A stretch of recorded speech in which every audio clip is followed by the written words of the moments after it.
कि जो इबादत करने वाले और ना करने वालों के अंदर आज हम फर्क देखेंगे। जो लोग इबादत करते हैं और जो नहीं करते, इन लोगों के बीच में अंतर देखेंगे आज। क्योंकि खुदावन की दया की जो प्रतिज्ञा की है खुदा ने हमारे ऊपर की हुई है, आपके ऊपर की है। हम जितने भी इस कलाम को पढ़ते हैं, खुदा की दया की जो प्रतिज्ञा है वो खुदा अभी पूरा कर रहा है। और वो कहता है कि इबादत करने वाले और ना करने वालों के अंदर फर्क नजर आएगा।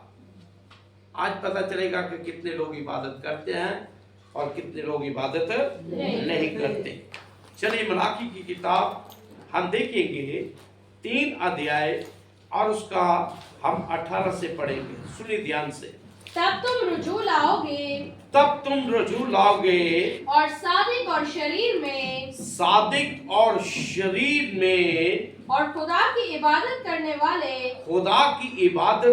वाले और ना करने वालों में इम्तियाज करोगे। फर्क देखो। खुदावंद इस पाक कलाम का पढ़ा, सुना, समझा और कबूल किया जाना हम सब के लिए बाइस से बरकत का सबब बने। आमीन। मेरे अजीजों, यहाँ पर हम देखते हैं कि खुदा जो है वो अपने बंदा मलाकी से बात कर रहा है। और ये बात जो कर रहा है वो इस तरह से कर रहा है कि वो कहता है कि जितने भी खुदा का डर मानने वाले लोग हैं, जो खुदा का डर मानते हैं और उसकी बातों को सुनते मानते हैं, तो खुदावन भी इन बातों को सुनकर उनकी बातों पर गौर करता है। आज बहुत सारे लोग हैं जो इस बात का ख्याल नहीं रखते, लेकिन खुदावन जो है, जब हम खुदा की बातों पर ध्यान करते हैं, खुदा की बातों पर गौर करते हैं, तो खुदा भी हमारे जीवनों के अंदर वो काम करता है। और बाइबल ये बताती है कि जो भी बातें हम खुदा के अनुसार करते हैं, वो खुदा उसको अपनी उस किताब के अंदर लिख लेता है। अजीजों, ये बिल्कुल सच और बरहक बात है कि खुदा की खिदमत करने वाले और ना करने वालों के अंदर फर्क है।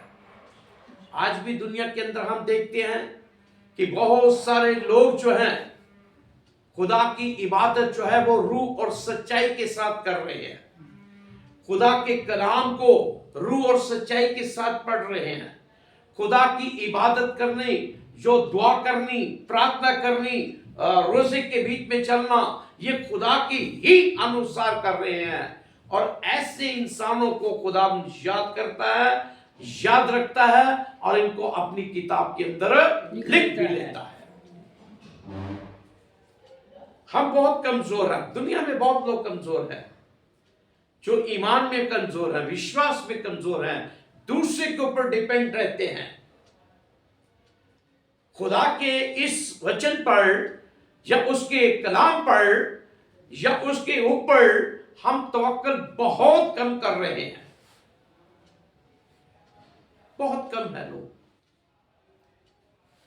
लेकिन बाइबल कहती है कि उस वक्त हम देखेंगे जो लोग इबादत करने वाले और ना करने वालों के अंदर फर्क नजर आएगा। Hallelujah, hallelujah, hallelujah, hallelujah.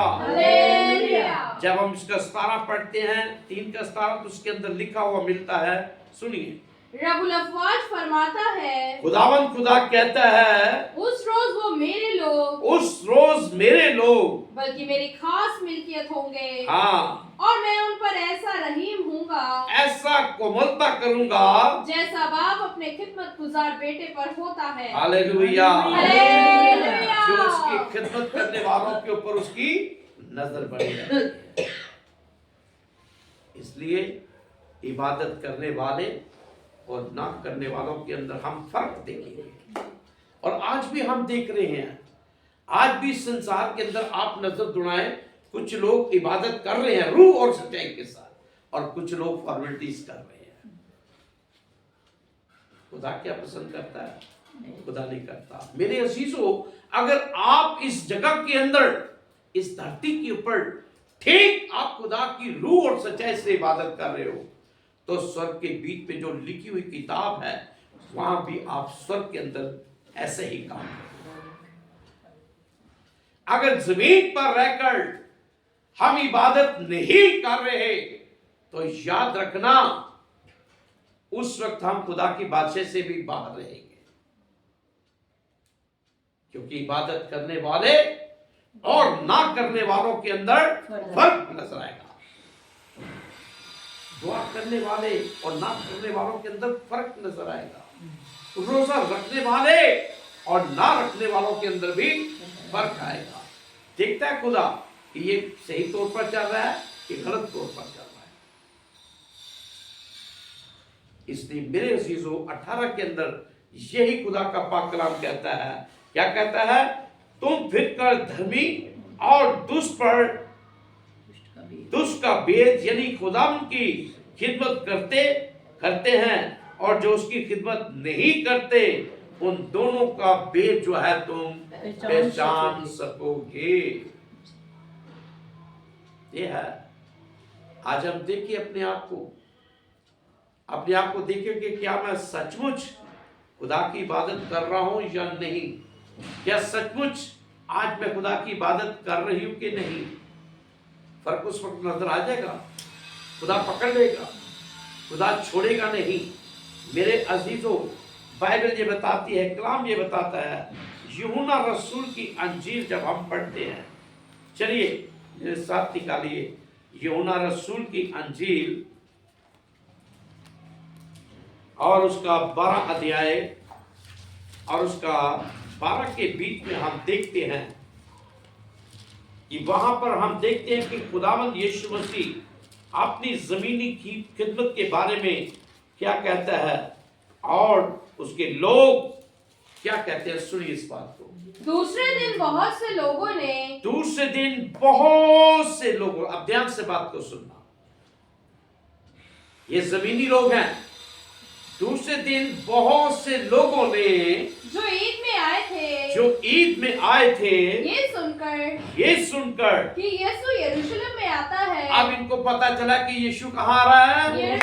यरूशलेम में। ये ईद मना रहे हैं यरूशलेम के अंदर, और ठीक यीशु मसीह का भी इंतजार कर रहे हैं। लेकिन यीशु मसीह वहां पर नहीं था।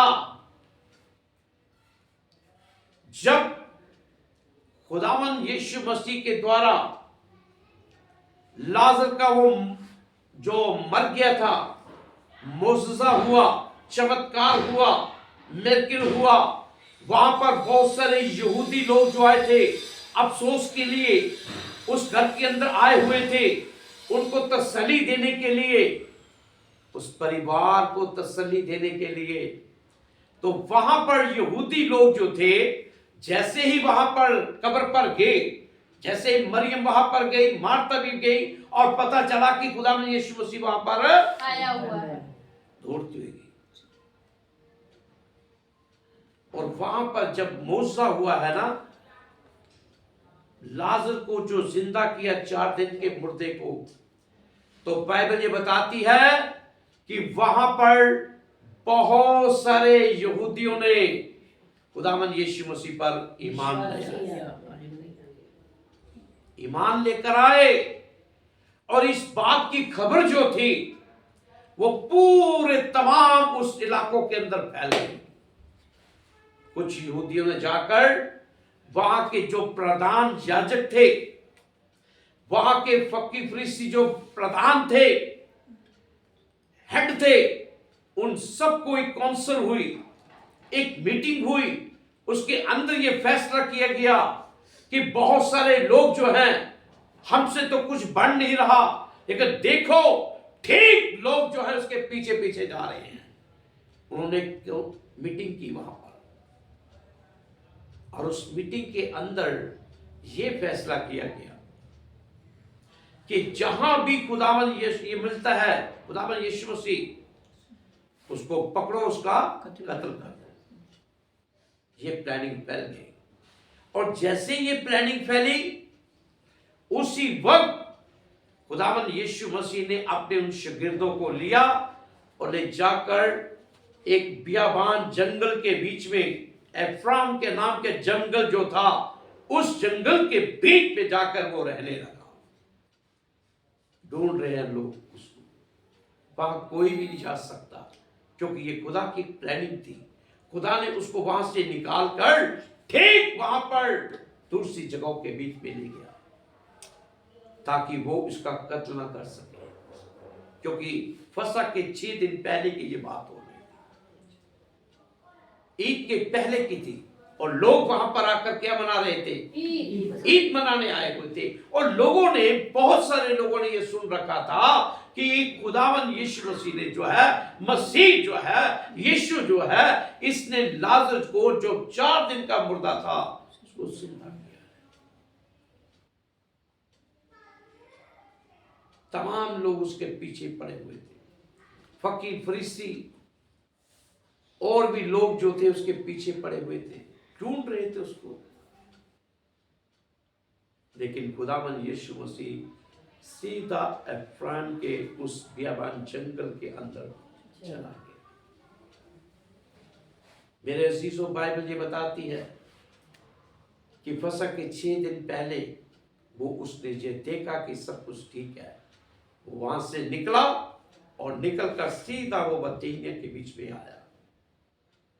और उस जगह के अंदर, बेतनिया के अंदर, उस घर के अंदर आया जहां पर लाजर का घर था। और ठीक वहां पर आकर उस घर में उसने आकर खाना भी खाया। ध्यान से बात को सुनना। खाना खाया, खाना खाने के बाद उसने देखा कि अब ईद का दिन बिल्कुल नजदीक है। ये 6 दिन पहले की बात है। फौरन वहां से वो रुखसत हुआ, निकला वहां से, और बहुत सारे यहूदी लोग उसके साथ हो गए, बहुत सारी भीड़ उसके साथ हो गई। और उस भीड़ के अंदर फकीर, फरीसी भी थे,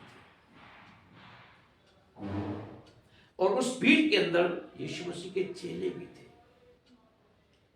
चेलों ने ये मौजज़ा देखा हुआ, उन्होंने देखा कि ये कृष्णा, ये मौजज़ा जो हुआ है, इसके द्वारा लोग देखो कैसे शोर मचा रहे हैं और क्या नारा लगा रहे हैं। जरा पढ़ना इस आयत को जरा।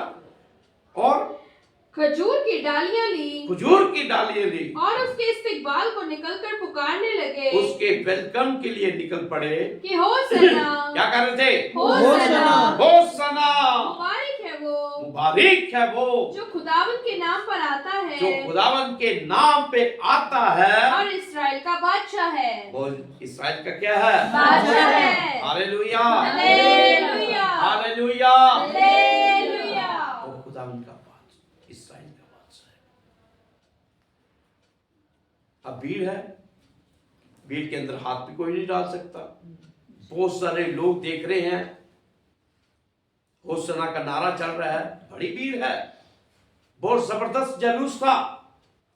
और ठीक उसी तरह से जैसे ही वो यरूशलेम में पहुंचा तो लोगों ने उसका वेलकम किया।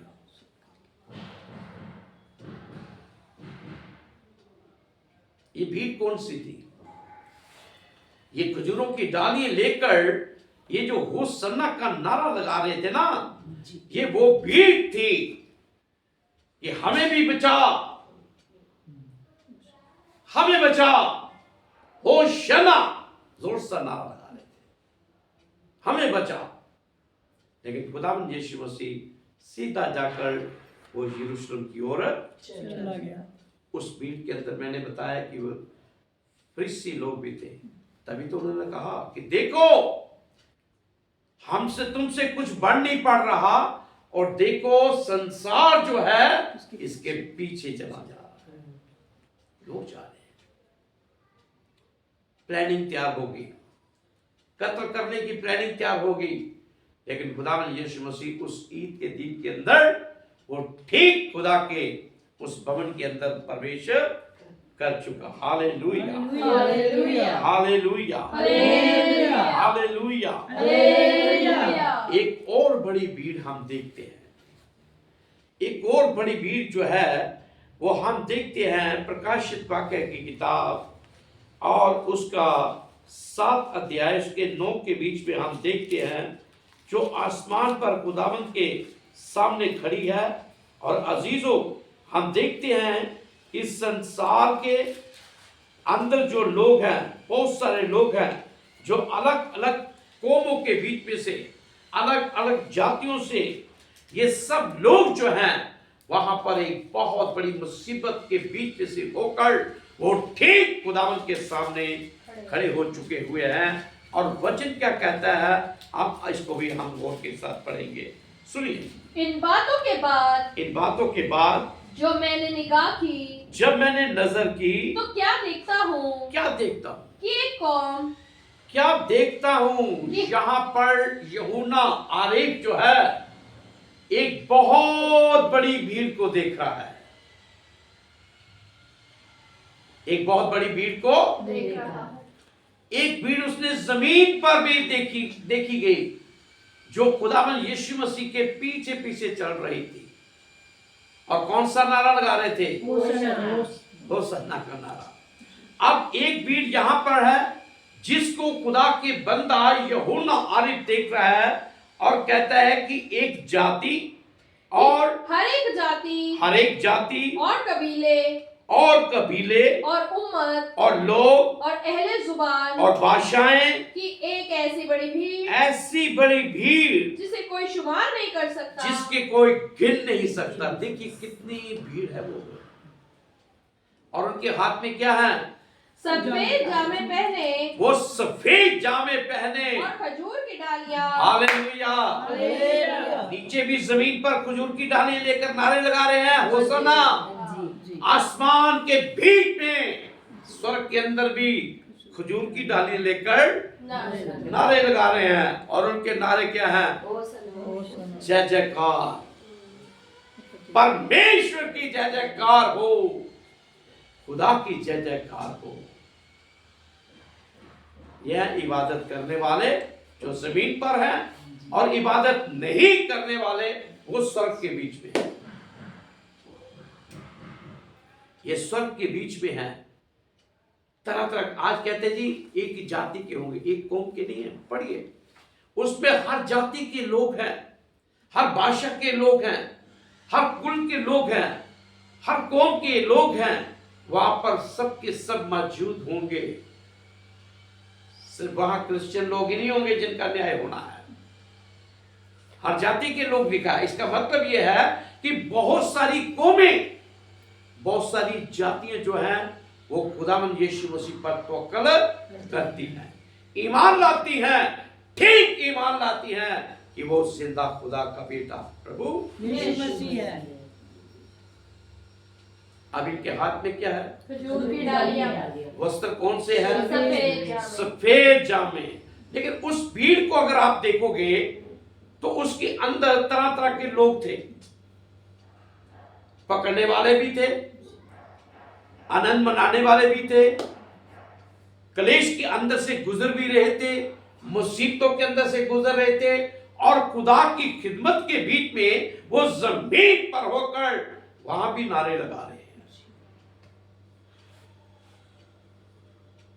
तो ये लोग जो हैं ये बड़े क्लेश के बीच में से निकल आए। इन्होंने बहुत दुख देखा है, बड़ी मुसीबतें देखी हैं, बड़े कष्ट देखे हैं, बड़े संकटों के बीच में होकर गए हैं, और इनको खुदावन ने सफेद जामे दिए हुए हैं और इनके हाथ में खजूर की डाली है। देखिए, जब हम देखते हैं कि जब यीशु मसीह को गधे के बच्चे पर बिठाया गया तो जब वो यरूशलेम की ओर आ रहा था तो लोग क्या कर रहे थे अपने कपड़ों को, ये कौन से कपड़े थे, संसारिक थे वो चल। लेकिन जैसे ही उनके अंदर लोग जो थे, कुछ लोग ऐसे थे जो खुदा की इबादत करने वाले थे, मुसीबतों में जा रहे थे, कष्टों में जा रहे थे, ठीक वो लोग जो है स्वर्ग के बीच में हाथ में वही डालियां ली हुई और नारे लगा रहे हैं, खुदावंद की जय जयकार हो। पढ़िए शायद थोड़ा आगे करके। और बड़ी आवाज से चिल्ला चिल्ला कर कहती है, जोर से कहते हैं कि नजात हमारे खुदा की तरफ से है, नजात हमारे खुदा की तरफ से है, जो तख्त पर बैठा है, हाँ, और बड़े की तरफ से, हाँ, और सारे फरिश्ते उस तख्त और बुजुर्गों और चारों ये 10 से शुरू करो एक बार फिर। और बड़ी आवाज से चिल्ला चिल्ला कर कहती है, हाँ, कि नजात हमारे खुदा की तरफ से है, जी, जो तख्त पर बैठा है, जो तख्त पर बैठा है। कौन बैठा तख्त पर? खुदावंद यीशु मसीह। कौन बैठा है? प्रभु यीशु मसीह बैठे हुए हैं, तख्त पर बैठे हुए, और बर्रे की तरफ से, और बर्रे की तरफ से क्या हुआ कर रहे हैं? जय जयकार कर रहे हैं। नीचे भी क्या कर रहे हैं? होसना। लेकिन स्वर्ग के बीच में भी क्या हो रहा है? जय जयकार हो रही है वहां पर, क्योंकि बड़े क्लेश के अंदर से, बड़ी मुसीबत के बीच में से, बड़े संकटों के बीच में से वो ठीक गुजर कर, सारी तमाम चीजों से गुजर कर वो आसमान की बादशाह में जा पहुंचे हुए हैं। और ये कह रहे हैं जय जयकार हो, और स्वर्गदूत, पढ़िए, और सारे फरिश्ते उस तख्त और बुजुर्गों और चारों जानदारों के गिर्द खड़े हैं। हाँ, फिर वो तख्त के आगे मुंह के बल गिर पड़े जी, और खुदा को सिजदा करके कहा, आमीन, आमीन। हम्द और तमजीद और हिकमत और शुक्र और इज्जत और कुदरत और ताकत अब्दुल आबाद हमारे खुदा की हो, आमीन। हालेलुया। हालेलुया। ये वो लोग हैं जो बड़े क्लेश के साथ निकल कर आए हैं। ये बड़ी मुसीबत से लोगों ने पूछा, ये कौन है भाई? ये लोग जो खड़े हैं यहाँ पर, ये भाषा वाले, अन्य, ये सब लोग जो खड़े हैं यहाँ पर, दाने पके, ये लोग हैं कौन? तो उन्होंने कहा ये वो लोग हैं जो बड़े क्लेश के बीच में से निकल कर आए हैं। बाइबल क्या कहती है, इसी आयत को हम थोड़ा और आगे देखेंगे। और बुजुर्गों में से एक ने मुझसे कहा, हाँ, कि ये सफेद जामे पहने हुए कौन है? सुनिए ध्यान से, और कहां से आए हैं? हाँ, मैंने उससे कहा, ऐ मेरे खुदावंद, ऐ मेरे मालिक, तू ही जानता है। तू जानता है। उसने मुझसे कहा, ये वही है। उसने मुझसे कहा ये वही है जो उस बड़ी मुसीबत में से, बड़ी मुसीबत के अंदर से निकल कर आए हैं, और इन्होंने अपने जामे बड़े के खून से धोकर सफेद किए हैं। हालेलुया। हालेलुया। ये है वो लोग जड़ी मुसीबत के, आज जो मुसीबत के अंदर से गुजर कर जा रहा है ना, एक रोज जब हम अदालत में जाएंगे, उस खुदा के सामने खड़े होंगे, प्रभु यीशु मसीह के तख्त के सामने खड़े होंगे, उस वक्त हमारे ड्रेस जो होंगे वो वाइट होंगे, हाथ में खजूरों की डालियां होंगी, और हमारा नारा होगा जय जयकार। ये बुलंद आवाज के साथ नारा होगा। क्यों? क्योंकि ये लोग मुसीबत के अंदर से बाहर आ गए। ये वो लोग हैं जो खुदा की इबादत करने वाले थे, और ठीक जो इबादत नहीं करने वाले थे वो लोग थे जो जमीन पर उसके लिए बातें मुसीबतें तैयार कर रहे थे। उनके सिवाय और कुछ भी नहीं था। उसको पकड़ना, उसका कत्ल करना, उसको जख्मी करना, उसको कोड़े लगाना, उसको मारना, और ठीक ऐसे लोग जो थे ये सब के सब भीड़ ये खुदा की बादशाह से बाहर रहेंगे। यह है इबादत करने वाले और ना करने वालों के अंदर फर्क नजर आएगा। जब हम अदालत में होंगे, उस तक के सामने होंगे, हमारे हाथ में क्या होगी? खजूर की डालियां। हमारे वस्त्र कैसे होंगे? सफेद होंगे, और वहां भी हम नारे लगाएंगे वहां वही हम जय जयकार खुदावंद के नाम की करेंगे। मेरे अजीजों, आज हम देखते हैं कि कलाम मुकद्दस के अंदर ये साफ बात लिखी गई है, बिल्कुल क्लियर बताया गया है कि जितने भी इंसान खुदा की इस इबादत के बीच में से गुजर रहे हैं, इस काम को कर रहे हैं, खुदा की आराधना कर रहे हैं, उसको अपना जीवन दे चुके हुए हैं, ऐसे लोग जो है खुदा की अदालत में खड़े होंगे और खुदा ऐसे लोगों को कहेगा, ऐ मेरे बाप के मुबारक लोगों, आओ इस तख्त पर बैठो और 12 गोत्रों का बैठकर, क्योंकि ये क्लेश के अंदर से, अगर आज हम दुखों के अंदर भी से होकर खुदा की खिदमत नहीं कर रहे, मुसीबतों के अंदर भी आकर आज भी अगर हम अफसोसों के बीच में चल रहे हैं, तो ये खुदा के खिलाफ काम चल रहे हैं।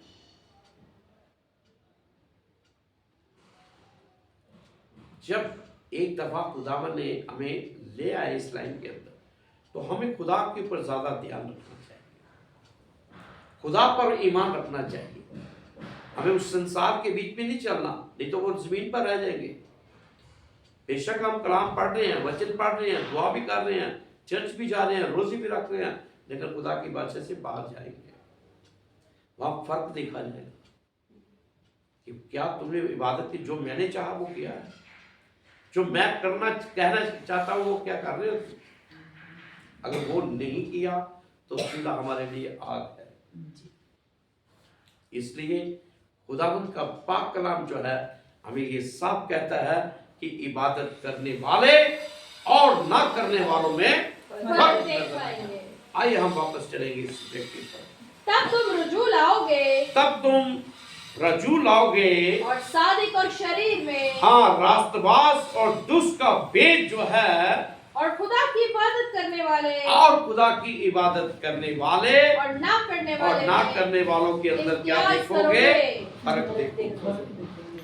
ऐसा ना हो कि हम जैसे जमीन पर लोग नारे लगा रहे थे, होसना होसना, हमें बचा हमें बचा, लेकिन बाद में नहीं बचे, बाद में गए ना बचे। ऐसा ना रहो, जय जयकार का नारा हो, जो स्वर्ग की पीठ में पहुंचकर हम ठीक उन चीजों पर फतेह पाकर, उन चीजों को जीतकर हम खुदा की बादशाह में दाखिल हो चुके हैं।